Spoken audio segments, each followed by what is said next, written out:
Hello, my friends. Hello. It is a beautiful day here in the Portland, Oregon area. I don't know about you all. We're in our fourth week of quarantine right now. Uh, it's been raining and raining, and it's not like we didn't go outside. This is Oregon. You have to still go outside. Just because it rains doesn't mean you get to stay in. But there is something about that sun coming out that's so nice. I put my hammock out, so we're going to have hammock time a little later after this. And it feels like we have more space just because we can get outside and it's actually relaxing and wonderful out there. So I personally have felt my mood lift a little bit because of that. I don't know how it is where you are. I hope things are going well where you are. But wherever you are, whatever you're doing, I wish you all the best. I hope you're feeling well, enjoying yourself, and doing well. Today, we are going to read chapter number, what are we up to? 7. Chapter 7 today from the Crescent Stone. So excited for that. Also, I want to let you know tomorrow I managed to find another special guest. So we'll read chapter 8 tomorrow, like planned. But also, my editor, Sarah Parker Rubio, is going to join us. Now, Sarah, if you don't know what an editor does, basically, they look for every mistake you make as an author. And Sarah's job is not just mistakes in the sense of grammar or spelling, but also just like you're unclear here, or you have said two different things and one of them is wrong. Which is it? So Sarah's going to be with us tomorrow, which I'm really excited about. And Sarah is also the author of this wonderful children's picture book called Far From Home, A Story of Loss, Refuge, and Hope. This is a great book. She sent it to me before it was published, the manuscript, and I cried. It's beautiful. It's about a refugee family, actually, a small child who's woken in the middle of the night, told that he can choose one toy because their family needs to run. Beautiful book, beautiful book. We'll ask Sarah a little bit about it tomorrow. But yeah, I think you'd really enjoy it. Okay, sound off, everybody. I see Deborah's starting us off, saying she's here. Hello. Would love to know who's watching. I can see the numbers, but if you leave a comment, I can see your names as well, which I always enjoy. Don't forget, this Friday, also, we will be having Lori Langdon joining us, the YA author whose book Olivia Twist we'll be discussing, but she also wrote Guilt Hollow and another book called a series of books actually called the Dune books. Lori's great. She's so great. You're going to love her. Olivia Twist is a different book than I thought. I thought it was just a gender flipped retelling of Oliver Twist, but it's not. So we'll have to talk about that as well. So that should be interesting. Okay, we got a couple more people letting us know. There are the Sims family. Hello. Sorry we missed you yesterday. Dr. Awesome says, I'm crying just from the book summary. Yeah, I cried the first 6 times I read the book. And then I haven't read it the 7th time yet. So glad you're here. Look. All right. Good. So yeah, a bunch of the gang is here. Great. Well, I'm going to start reading. I don't want to keep you all forever, and the chapter is just a touch longer than our first couple chapters. So I'm going to jump in. Feel free, please, to be sending in other comments, thoughts, questions. And the book. Yes. What was the book called again? It's called Far From Home. Here's the cover. Ooh, Sarah Parker Rubio. Let's see if I can get her name in there. There it is. Barely. So I'll make an actual thing for tomorrow so you can see her name and everything. Far From Home, it's called. Great book. Jess is here. Hello, Jess. Glad you're here. So great. Hey, everybody, let's go ahead and get started. And at the end, there is an interesting thing about this chapter I want to tell you that is specifically related to Sarah Parker Rubio being my editor in a way that she changed this book for the better. Oh, wait, we've got one more letting us know. Here's Sarah saying hello from Abby, Hannah, Eva, Neil, and Sarah, aka Mom. Hey, welcome everybody. And Kirk asks, any chance we can get Morgan on our show? Actually, Morgan's an old friend of mine. I think for sure we can do that. I've got the next 3 weeks covered, but I'll reach out to Morgan and see if she can come. You guys, I cannot believe. I'll just tell you now, Henry Lian is coming. Henry wrote a book called Pea Sprout Chen. He is so fun. We had him on our podcast once. He's going to do an original song for us, so that'll be entertaining. And then we have a woman named Ash Parsons coming. I can't wait for you to hear from Ash. I actually haven't met her before. I just reached out to her because her book sounds amazing. It's about these three, I think, girls who love zombies, and they go to a zombie convention, kind of like a comic convention, and discover in the course of the book that, of course, there are actual zombies at the convention, and adventures ensue. So, Ash is going to be with us. And then I'll reach out to Morgan. If there are other YA authors you want to hear from, I know a lot of them. So if there's someone specific you want to have on the show, let me know. I was thinking Gene Yang would be fun. If you know Gene, his book Dragon Hoops just came out. If there's somebody else, give me a shout, and I'll do my best to see if they're available. And Kirk says hello as well. Okay, here we go. Chapter 7. And I have some brief thoughts for you after the chapter. And of course, if you have questions, would love to answer those when we get to the end. Previously, I promised a previously. Madeline Oliver has a terminal disease, a lung disease called interstitial lung disease. For her, it's terminal. It's not always, but nothing is working for her. None of the treatments are slowing it down. She can't get a lung transplant. Everything is going wrong. Her ex-boyfriend, Darius, she broke up with because she feels it's unfair as high schoolers for him to be basically stuck with her. And then her chemistry partner is a guy named Jason Wu, who was not at the time one of her close friends, but quickly is becoming one. She faints in chemistry class because of her breathing issue, and Jason and Darius race her to the hospital, where unexpectedly time stops completely and a stranger named Hanley appears, and only Jason and Madeline can see him, and he promises a deal. He's from a magical world called the Sunlit Lands, and he says that in exchange for a human year of service, that he will heal her completely so that she won't be sick anymore ever again. She'll always be able to breathe. Jason convinces her to wait before just randomly grabbing the deal with this stranger. But as soon as time begins again, her breathing begins to collapse, and she says she has to make the deal. So Jason goes to find Hanley, which he does, and in addition to making Madeline's deal, makes a deal of his own, that he won't promise any fealty, any obedience to the Elendil, Hanley's people, but he will promise to do what Madeline says. And in exchange, in this year, he will get a free chocolate pudding cup every day for the rest of his life at breakfast, as he says, the time when God intends pudding cups to be eaten. And what has happened now is they've left the hospital. They snuck out. Darius discovers he's not allowed to go with them to the Sunlit Lands, but vows that he will follow them. Madeline and Jason jump over a fence into a water drainage area and discover a pipe that is just large enough that if they get on their hands and knees, they're able to climb into it, which they do. Madeline in the lead and Jason close behind. And that's where we pick up chapter 7, Underground. In great need, ye may return to the Sunlit Lands, for ye are our cousins and neighbors from the ordering of the world in Elendil's story.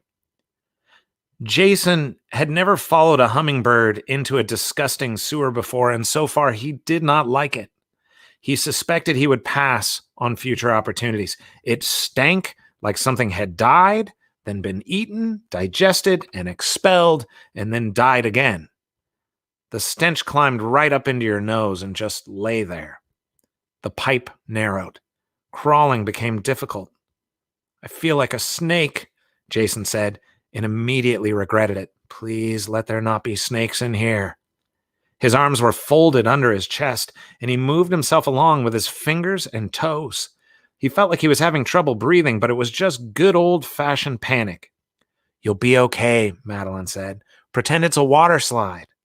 I'm afraid of water slides, Jason said. Madeline scooted ahead of him, also on her belly. All he could see were her sneakers as she pushed forward bit by bit with her toes. All he could hear were Madeline's muffled sounds of exertion and the sucking sound of their bodies moving through the sludge. He bumped into her now and then, or even gave her a push, a process which involved putting his forehead on her heels and wedging forward. She didn't seem to mind. His arms and legs felt like gelatin. He wished someone was shoving him from behind. He wished he wasn't in a pipe at all. He hoped the name Sunlit Lands was not a euphemism. If they popped out of this tube into a giant sewage factory and Honnelly expected them to fight giant sludge monsters or something, he didn't know what he would do. Throw a mud ball at Honnelly, maybe. The stench got worse. "I don't know what you're doing up there," he said, "but it stinks." Madeline didn't answer, no doubt keeping her mouth shut to prevent anything getting in there. Smart. With every hard-earned inch forward, the light intensified, as did the smell of the mud. "There's a turn in the pipe here," Madeline said. "It's a little tight. Wait, don't push yet." Jason stopped. He laid his head down at the bottom of the pipe, trying to conserve his strength. Bad choice. Now he had mud on his face. Great. Come on, Madeline, keep moving. He didn't think he could go back the way they'd come. He hoped the pipe didn't narrow any further, or their year in the Sunlit Lands might be spent in this pipe. Stupid hummingbird. There was a hummingbird that went down there. I don't know if you remember that. They were following it. "I can see the exit," Madeline said. "The pipe slopes down from here. I'm going to lie sideways, and when I say to push, push." The mud slurped as she wiggled around, trying to find a better angle to get herself through the kink in the pipe. "Okay," she said. "Push, but not very." Jason pushed with everything he could, his muddy forehead connecting with her muddy sneakers, and there was a slurping pop, followed by a high-pitched scream of terror, or maybe joy, from Madeline. Jason reached for her, but he missed, and he stuck his head around the corner in time to see a blazing circle of light, and Madeline sloshing toward it in a river of mud and water. The pipe widened below finally, and Madeline managed to get her arms and legs against the side of the pipe and stop herself from shooting out the end. "It's the exit," she called. Her head was silhouetted against the light. "It's a big cave," she said, "really big, with lots of pipes everywhere. They're all gushing water into a pool below. I can't tell how deep it is, but it looks like it's maybe 25 feet down." Desperately worried he wouldn't be able to get himself around the corner without Madeline's help, and certain that she couldn't get back up the pipe, Jason twisted once violently and found himself careening down the pipe on his back, screaming, and, as the pipe widened, flailing his limbs. He slid down at roughly the speed of a bowling ball covered in olive oil. He had time to shout half of Madeline's name before knocking into her and carrying them both flying out of the pipe and into the cavern in a confused tangle of limbs. "This is the end of our adventure," he thought. He was glad no one else was there to see him die by barreling down a mudslide out a sewage pipe and into a runoff pond. He felt sorry for the coroner because they both stank so bad. The water clapped shut over them and they sank fast. The water was half mud and revealed little when he opened his eyes. In the thick darkness, he saw a white shape nearby. "Madeline?" He kicked over to her. What turned its face toward him was not Madeline. It was a face he might have said was a woman's, if not for the sickly white color and the sharp, protruding teeth. The flat, black, pupilless eyes were another giveaway. She reached for him as he tried to swim away, kicking with all his might. Her hands were webbed with black claws where fingernails should be. His head broke the surface just as the creature's hands closed around his ankle. He shouted for Madeline, who was pulling herself up onto a long metal walkway. Then he descended, struggling toward the bottom of the murky pool. He heard a distant splash, but all he could see was the mermaid thing pulling his face toward its gleaming shark's teeth. Madeline's fists barreled into the creature with the full force of her dive behind them. It shrieked and lost its grip on him. Jason thrashed, trying to get away. Then Madeline kicked off from the creature's midsection, grabbing Jason under the arms as she rocketed upward. They broke into the air, and Jason drew an enormous, gasping breath. Madeline dragged him out of the water onto the walkway. "Mermaids!" Jason gasped. "I am now afraid of mermaids." We should get away from the water as quickly as we can, Madeline said, and started across the narrow walkway. That was a scary mermaid, Jason said. Not the nice kind who sings to sailors and then murders them. The mean kind that gets murdery without the music. Madeline shivered. Maybe that was a skim. We should have brought some dynamite to throw in all the lakes then, Jason said. He imagined telling his parents about this when he got home, not that they would want to talk to him. He could practically see the skepticism on his father's face. One thing Jason never understood was how often people assumed he was lying. Since he had started telling the truth about everything, he felt like people should always believe him, which was funny because when he told lies in the old days, he had always assumed he had to convince people that things were true. Now he just expected them to recognize it, but whatever. People were slow to believe in scary mermaids, fine. I don't think we're going to be able to get back up to that pipe, Madeline said, so I guess we follow this walkway. The walkway wound through a tunnel large enough for a car. It was a relief not to crawl. No obvious source of light lit the tunnel, but it wasn't dark. After a while, the tunnel walls changed from concrete to brick, and then from brick to very old brick, hand-mortared and brown with age, half the size of a regular brick, thin and long. Madeline walked in front, her fingers running along the bricks. Hey, Jason said, something's written on there. They paused to look. Chinese characters were scratched into some of the bricks. That's strange, Madeline said. Can you read them? Well, it's complex characters, not the simplified ones, but yeah, I can read a lot of them. It's people's names. Maybe the people who laid the bricks? Madeline ran her fingers across one of the names. How old do you think those are? Jason grinned. I'd say these come from sometime between 1850 and 1882. Madeline's eyes widened. How can you be so certain? They started to walk again, side by side now. Chinese immigration to the U.S. started mostly in the 1850s, people trying to get in on the gold rush. Then they stuck around to do whatever made money, farming, construction, stuff like that. Chinese Americans built most of the railroads, you know. I knew that, more or less, Madeline said, but why 1882? You never heard this before? That's the year of the Chinese Exclusion Act, when the U.S. government made it illegal for Chinese people to immigrate to the U.S. Madeline stopped. When they what?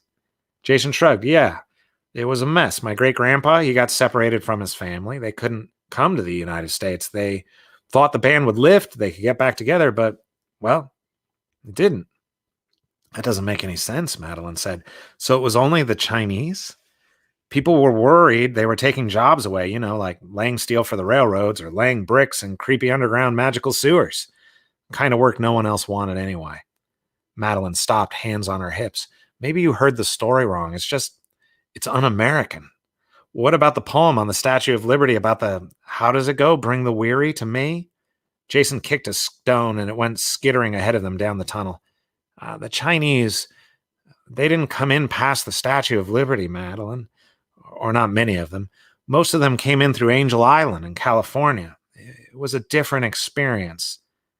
I'm sure Ellis Island wasn't exactly fun, Madeline said. Lots of people came through with their names misspelled or had harsh things said to them. That's actually a myth about the name change thing, Jason said. But anyway, the average person made it through Ellis in a few hours. Quick physical exam, a couple questions, you were on your way. People were commonly at Angel Island at least a few days. The longest recorded time someone was held there was 22 months. Only direct family members of U.S. citizens were allowed in, and unlike all the English and Polish and Irish and whoever coming in through Ellis, they actually checked the answers of the Chinese and other Asian immigrants against the answers given by their family in the U.S. If they couldn't track them down, if they couldn't find your family, you had to stay until they could. If your answer looked like it might not be quite the same, they'd send you back. People were packed into small barracks with no mattresses or kept in cells while they waited to find out if they'd be allowed entry. I'm not saying everyone who went through Ellis had an amazing time, but on average, they had it better than anyone going through Angel Island. I've never heard of this. Jason shrugged. A lot of people haven't. Madeline started to say something, then closed her mouth. It was fine. He didn't expect her to know this sort of thing. It's not like they talked about it at their school. Where would she learn about it? He wondered if he would have learned about it if it hadn't affected his own family once upon a time. He wasn't surprised she didn't believe it at first either. He remembered the day he had learned that it had been illegal for Chinese people to come into the United States all the way until 1943. And they changed that only because of World War II. And then it was only like 100 Chinese people a year. That didn't change until the 60s. 80 years of few or no Chinese people allowed into the States. Oh, hopefully the immigration rules in the sunlit lands are a little nicer to Chinese Americans, Jason said, trying for a joke. But Madeline didn't laugh. She seemed troubled. Eventually, the old bricks gave way to natural stone as if someone had carved the tunnel through a mountain. Madeline stopped and put her hand on the last of the carved names. I'm glad they came, she said. Jason grinned at her. Yeah, otherwise you'd be covered in stinky mud and walking through a tunnel alone. She punched him in the arm and they kept walking. It's fine she didn't know, he said to himself again. It was fine, but it made him sad. The tunnel spilled out into a forest. Green light filtered through the trees, but they could still see patches of the cavern's ceiling above them, a bright gray sky illuminated by some unseen source. Impossible, Madeline said, turning to take in all of this underground forest. A dark canopy of leaves overhead blocked most of the ceiling. Vines snaked up the trees. Enormous leaves turned toward the canopy. Thick brush obscured the ground. A narrow path forced its way forward, making a round tunnel through the branches which arced over the packed dirt. Roots burst through the soil, piling over each other, wrapping each other, intertwining across the dirt path. They're making it hard enough to get to the sunlit lands, Madeline said. I thought we'd just step into a magic painting or something. Instead, we have to go hiking. I hope Darius is okay, Jason snorted. At least there aren't any evil mermaids where he is. She stepped onto the path. I don't think we should wander off the trail, she said. Me neither, Jason said. The sudden change from tunnel to underground forest creeped him out. He was standing much too close to Madeline. She gave him a look. He shrugged. I get clingy when I'm scared, so sue me. Come on, you big baby, she said, holding out her hand. He took it without comment, and they stepped onto the trail. Soon the path got too narrow for holding hands. They hiked in silence for an hour. At one point, something crashed through the underbrush to their left. That sounded big, Madeline said. Probably just an old refrigerator, Jason said. That was the safest big thing that jumped to mind. Yep, just an old refrigerator wandering the underground forest, looking for someone to open it so they could have some refreshments. That's the kind of magical creature Jason could get on board with. Whatever it was, they never saw it. No birds sang in this forest, though once or twice Jason thought he saw the hummingbird ahead of them, flitting among the branches. By the time they came to the clearing, the forest had begun to darken. A bonfire burned in the center of the open space, casting strange shadows on the enormous trees. Trails radiated out into the forest like spokes centered around the fire, trees lining them like columns. Madeline gasped and grabbed Jason's forearm, pointing to some people near the fire. She gestured for him to be silent. It made sense to Jason. Might be wise to check these people out in case they were crazy land mermaids or something. They crouched behind a bush and studied the clearing. 5 people hunched around the fire, 3 adults and 2 children. Humans, as far as Jason could tell. All 5 of them had tan skin with blonde hair that hung in greasy knots from their heads. The man wore only a pair of jeans. He had a long, hand-cut walking stick. The women wore shorts and loose, sleeveless shirts. One of the women wore shoes, a pair of muddy white sneakers, but none of the others did. As for the children, the girl's hair was combed down over her face. The boy wore nothing but filthy shorts and a featureless wooden mask made of bark. 2 small holes had been cut out for his eyes. He carried a long stick in one hand. Jason shuddered. Something about the kid was unsettling. Probably the bark mask. Definitely the bark mask. The girl didn't look up or uncover her face, but in a dull monotone she asked, "What are your names?" Jason winced. Maybe they're not talking to us, he whispered. Madeline hesitated, then said, I'm Madeline Oliver. Stand here beside the fire, the girl said, still in a monotone. Madeline stood and stepped into the clearing. Jason stayed at her elbow. His gaze flickered among the strange collection of people around the fire. I think I'd rather fight the mermaid. The man's attention snapped onto Jason. You fought Malgwyn? Fight is a strong word, Jason said. More like, let her try to drown me? Madeline punched her, though. The man glanced at the boy in the mask. The boy said, go. The man jumped to his feet, staff in hand, and hurried back the way Madeline and Jason had come. Your name, the girl said again. Jason Wu. The girl nodded. Madeline is expected. The boy must stay with us. Jason balled his hands into fists. The boy? I'm older than you. He took 2 steps toward the fire. The women pulled small silver knives from their belts. I mean, you can call me boy if you want. We go together, Madeline said. Hanali sent for us. One of the women spit into the fire. The girl shook her head. Jason Wu is not a name we have been given. You must go ahead alone or turn back together. Jason thought back to the Chinese names on the bricks. No one ever got his name right. Never. That's the whole reason he went by Jason, so he said his real name. I'm Wu Song. The women watched Jason carefully. Why did you try to pass with a false name? Are you a skim spy? This passage is only for allies of the Elenil. Peace, sister. He doesn't have the look of the skim. There are magics for such things, the first woman said. No matter, said the girl, and they both fell silent. Wu Song is expected. They may pass. My brother will show you the path you must take. The boy stood, his bark mask regarding them for a long moment. Then without a word, he turned and walked into the forest. Madeline followed with Jason close behind. One of the women took the final position in their procession. Jason wondered if she was there to keep them from running the other way. The masked boy led them on a winding path that ended at a 10-foot tall round metal door which hung in front of them with no visible means of support. A spinner, like the wheel on a bank vault, jutted from the middle. You've agreed to the terms, the boy said. 1 human year of service in exchange for what has been promised you. Do you enter into this agreement willingly and without coercion? It's too late to turn back, Madeline said. The bark mask tilted. It is not too late.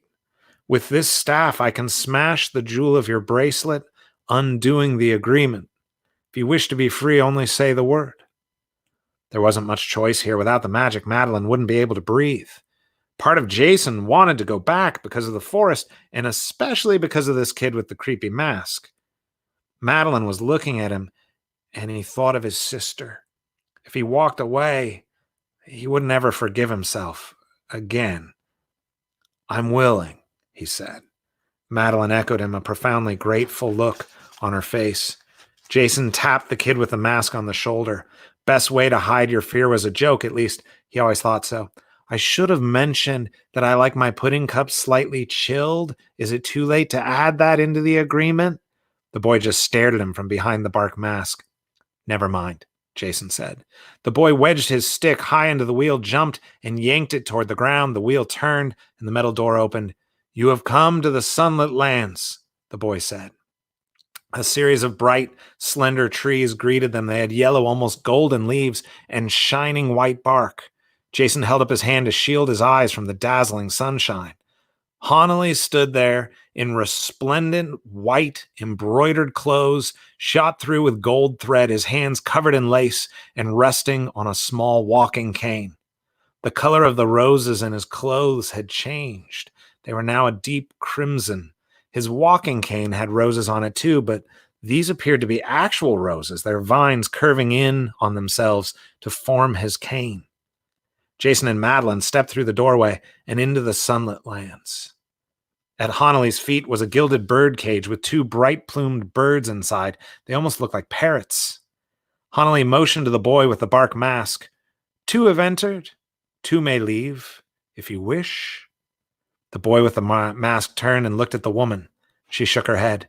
together or not at all. We've told you this many times. Hanali tipped open the door of the cage, and the two birds flew out joyously through the round door and into the woods beneath the sewer. So be it, Hanali said. Spin the wheel well when you lock the door. The boy and the woman pulled the door, both of them leaning backward. It closed with a monstrous boom.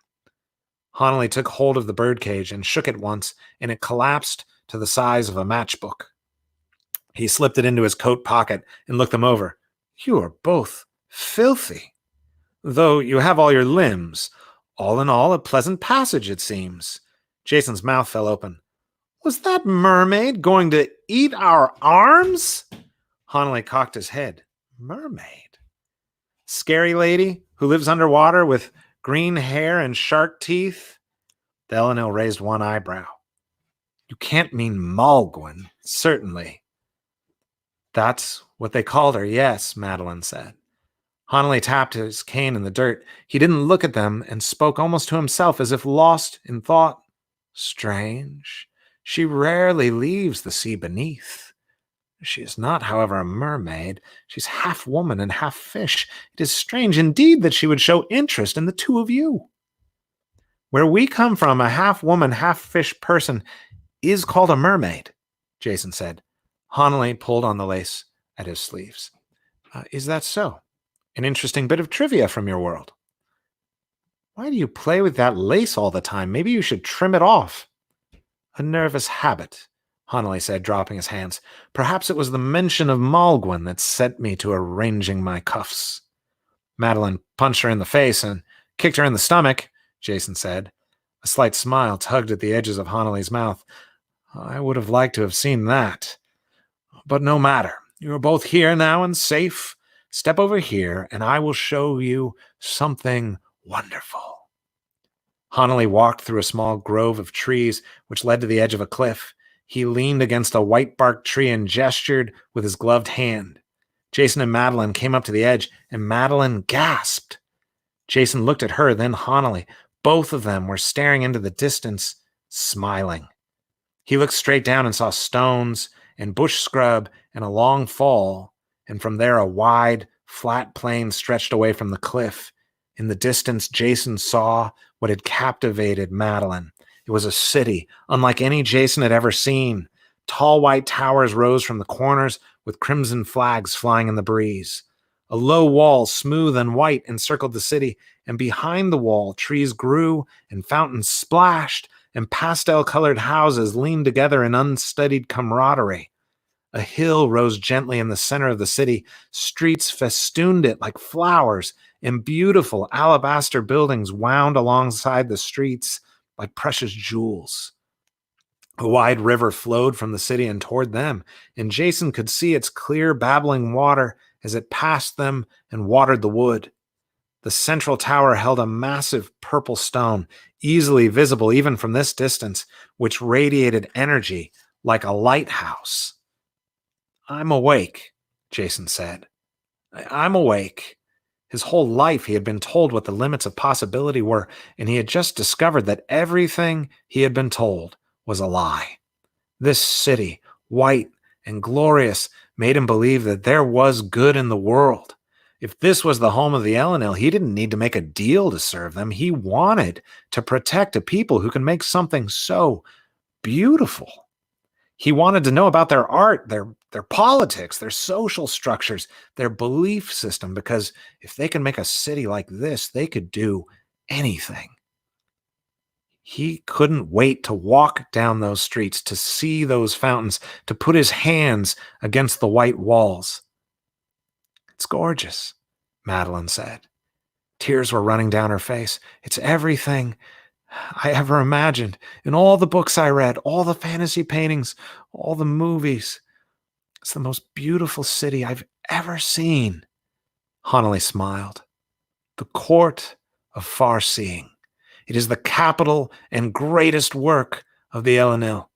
It will be your home during your time with us. Within a fortnight, it will be so deeply in your heart that you may not wish to leave. Do you see the symbol of our power atop the main tower? All that we have accomplished these several centuries has been made possible Because of this, the Crescent stone. Come, my carriage awaits. I will take you to your housing. He took a deep breath, enjoying the view. Truly, it is an unparalleled place. Jason cleared his throat. Things were getting a little too emotional. Does it have indoor plumbing, though? Hanley glared at him. What? It's a legitimate question. They walked back toward the door that had brought them into the sunlit lands. A rounded carriage, pure white and carved with intricate patterns, arrived beside them. A human teen wearing a white wig drove the coach, and white horses pulled it, 4 of them, with not a spot of another color, not a single hair out of place. The coachman opened the door and with a flourish invited them to climb aboard. But the mud, Madeline said, looking at the perfect white silk on the pillowed interior, then to her own disgusting hospital scrubs. The smell is unfortunate, Hanley admitted, but the mud itself is easily cleaned. Climb aboard and be at ease. I would usually have clothes and a bath waiting for you here, but we have been on an accelerated schedule. I didn't expect to invite you so soon, but with your delicate health. In any case, my apologies for not being properly prepared to receive you. Jason shrugged. The worst of the mud had washed away when they fell into the water under the pipe, and their clothes were dry after the long walk through the forest. It's okay, Madeline said. She stepped in first, facing forward, and Hanley sat beside her. Jason flopped onto the opposite side. Don't you want to watch the city? Madeline asked him. She stuck her head out the window. The trees. It's like the sunshine is coming out through their leaves. It's so beautiful. She took a deep, deep breath. A sudden fatigue washed over Jason. Was it only this morning he had carried her into the hospital? He looked down and saw that his hands were shaking. She could have died. She could have died right there on the floor of their chemistry room. And now here she was, her face kissed by the golden sun of another world. He shivered. If he hadn't carried her to the car, if he hadn't spoken up, if he hadn't driven like a maniac bank robber, she would be, well, he knew how a story like that ended. He knew it all too well. A heavy cold seeped into his limbs, and he closed his eyes. Wake me when we get there, he said. Welcome to the sunlit lands, Hanley said, but Jason pretended not to hear. The end of chapter 7. There we go. Aha, the end of chapter 7. Okay. One interesting little thing about chapter 7. This is, I think it was the last chapter I had written in the sample that I sent to my publisher. So Sarah Rubio, who will be with us tomorrow, Sarah Rubio had read that section, and she's the one that came back and said, I think we need a second point of view. We need another person besides Madeline to be giving to see things from their point of view. Like this chapter, right, was from Jason's point of view. Well, this chapter had already been written.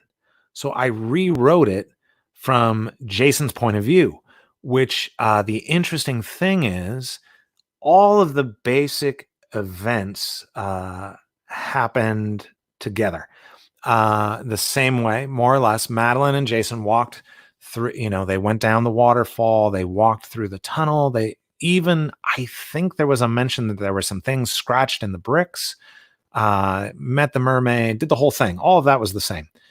What's interesting is when I switched it to Jason's point of view, so it's already been written once, Jason's the one who noticed that what was written in the bricks was the names of the people who laid the bricks, that it was these Chinese people. Because the point of view shifted, what the characters noticed shifted. Even though it was the same person writing it, right? As I'm inhabiting Jason, as I'm letting him be the person to see the world around him, it changes the insights, changes the things he sees, and therefore the things we as readers see. And it brought in that whole conversation about the Chinese Exclusion Act. All of those things came because Jason was the point of view character. And this is one of the things when we're talking about wanting more diversity in young adult fiction, part of what we're saying is, let's not have every story be about the same type of person. And this isn't just along lines of ethnicity, right? It's gender, it's people from different religious backgrounds, people from different experiences, different nations, things like that. So that is largely because Sarah said we need another point of view, and we brought Jason in. So a young Chinese American man. So a couple comments here. Aaron Hawkins says, "Keep going, more." Sorry, Aaron, you'll have to come tomorrow for more. Or of course, you probably already have a copy, Aaron, I'm guessing. But yeah, we'll do another chapter tomorrow, and it's a fun one. It's when we meet the roommates. Chapter 8 is the roommates chapter, and several all three of the roommates we meet tomorrow are characters I have come to just love. I adore them. Dr. Awesome says, question, how did you come up with the character names? Are they all from some language or another, or did you make some of them up? The Ellenil names are all made up. I think that's true. Skim names are all made up. The human names, I went through a variety of processes to get ones that I felt good about. And probably tomorrow, remind me tomorrow, and we'll talk about the name of one of Jason's roommates, because actually there's a really significant thing there that we should discuss. But yeah, and there is a language in the second novel that there's an actual language that I flipped backwards and dropped certain aspects of to give it like a different sound from a lot of Ellenil words, but also be consistent. Ellenil, I largely kind of ripped off Tolkien-y sounding elf names. So they're like ish, like it's not a language, it's elfish. Also, Dr. Awesome also says this, the Angel Island part was really special. My family came through there. Yeah, having grown up on the West Coast, I actually had heard about Angel Island, but didn't know the details much until I got quite a bit older. And as my friendship started growing in the Asian American community, discovered that for many, many people in the Asian American community, the vast majority of them up through a certain time, if they'd been multiple generations in the United States, almost certainly their family came through Angel Island. And it is a really different, it's not what we see in the movies where you arrive and you see the beautiful Statue of Liberty and all these things. It was a really different experience. A really different thing was communicated to our citizens who came into our nation that way. And here's an interesting note, right? We were not taught about Angel Island, only Ellis Island. I think that's common up until relatively recently for many of us. And I think I should ask my kids. I'm curious. Actually, I'm curious. Maybe I know there's some kids watching now. So like maybe the Scales family. Have you heard about Angel Island before? I'd be very interested to know that. And then Kirk says the roommates are the best, and they really are. They're a lot of fun. All three of them. Jason gets 2, right? And Madeline gets 1, and all three of them become really dear friends on the adventure that is to come. So, well, there we go, my friends. We've gone quite a bit longer because the chapter was a little long today. We'll have a few of those as we go forward. I'll always try to read you a full chapter, even if it means we go long.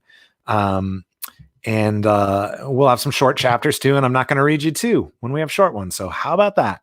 So don't forget, Friday at 1, we're going to have Lori Langdon, which is really fun. If you want to get a jump and read part of Olivia Twist before we have her on, that'd be great. You certainly don't have to. Tyndale is still taking orders for their books. So that includes, of course, the Crescent Stone. I went on Amazon before today and a couple other book places. A lot of places still have a few copies. Amazon is out of paperbacks, but they do still have some hardbacks, but they're also shipping really slow right now, at least on the day we're recording here. But you can still, of course, get copies at Tyndale.com. They're still shopping. And yes, at OasisAudio.com, you can get the full audio version if you'd like. And as always, so helpful. If you like wherever you're watching, if you like the YouTube video or the Facebook video, so helpful for us as we're doing this video series. If you comment, that's great. Always love to hear feedback from you. And if you haven't yet subscribed, it's at facebook.com/MichelatusBooks or youtube.com/Matt Michelatus books. And if you can't spell Michelatus, there's not much I can do for you. That is the way it goes. One last comment from Kirk. He says, my Irish family did not have a beautiful time at Ellis Island. Actually, I think that's actually not untrue for a lot of people. And it's really interesting when you look at the history of the Irish in the United States. And I don't think we get into this in the book, but this is fast. So my family is Greek and Irish mostly. But what's interesting is neither the Greeks nor the Irish were considered white people just a few generations ago, which is a fascinating thing about how we construct the definition of what it means to be white. We're not going to get deeply into that, but that's an interesting thing to research and look into how the Irish were treated. They actually were treated very similarly to how we treat some ethnic minorities today in certain parts of the nation or certain parts of our society, which is really fascinating. The Scales family says they do know a little bit about Angel Island, but not much. Okay, cool. That's good to know. Thank you for sharing that. It is well worth your time to go take a look and learn a little bit more about it. It's a fascinating history of just when we talk about immigration, when we talk about people coming to this nation, many of us, what we imagine is that coming in through Ellis Island, because we've seen it in movies. Statue of Liberty, this beautiful moment, right?